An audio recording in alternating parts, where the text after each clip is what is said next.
You know, in classical music, I remember I was taught that we tried to get the vibrato to match the tempo that we're playing at the time. That's not always the case. Basically, you try to follow the lead alto player, what he's doing, but a lot of times you're not going to hear that. So that's where your own personal way of doing it is. My vibrato is going to be probably deeper than what he normally plays because he plays in a different style than I do.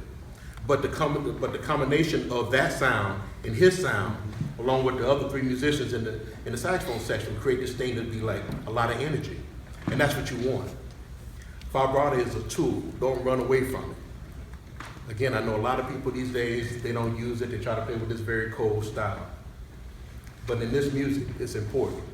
Do you time it out though, or like No. does each person do it at the same time or different times? Or?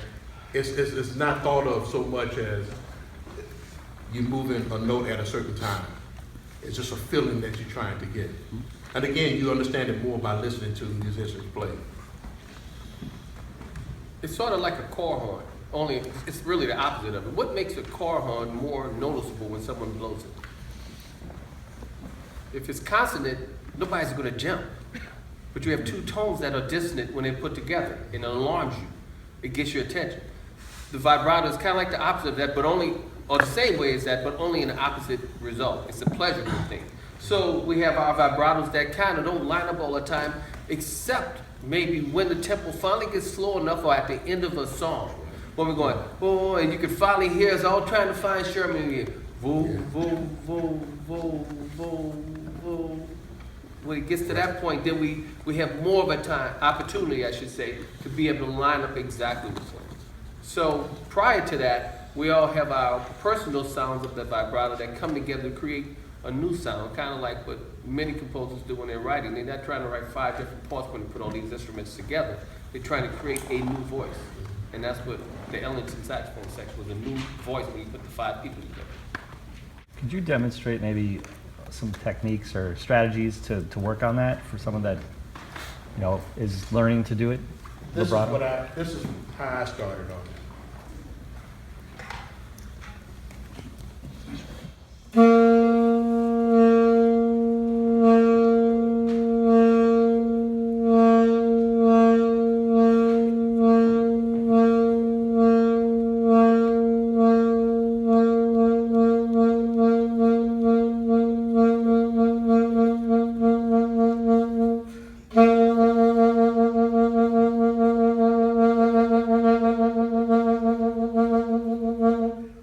Again, it's all about control of the instrument.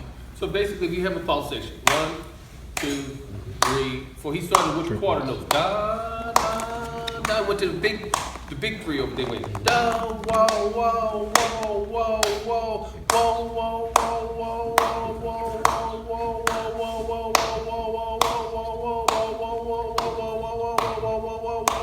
whoa, whoa. 1, 2, 3, 4, 5. 1, 2, 3, 4, 5. 1, 2, 3, 4, 5. 1, 2, 3, 4, 5. 1, 2, 3, 4, 5. You try to get as many of them inside of that pulsation because it's a matter of controlling it again to be able to speed it up or slow it down. Marcus Prenter was asked a question by a student: how do you learn how to practice? How do you learn how to play high on the trumpet? He said, you practice high. So you can't learn how to do something if you don't play in that register. So, but it's the same technique of the vibrato.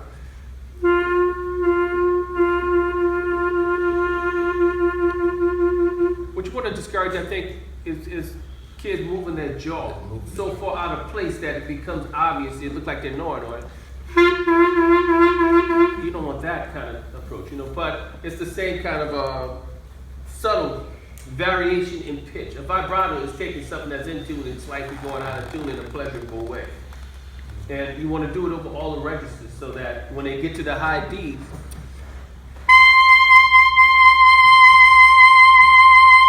they can control that as well.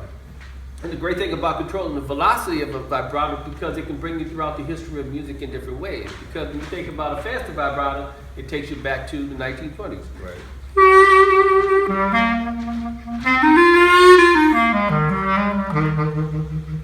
If vibrato slows down, then it brings you more current.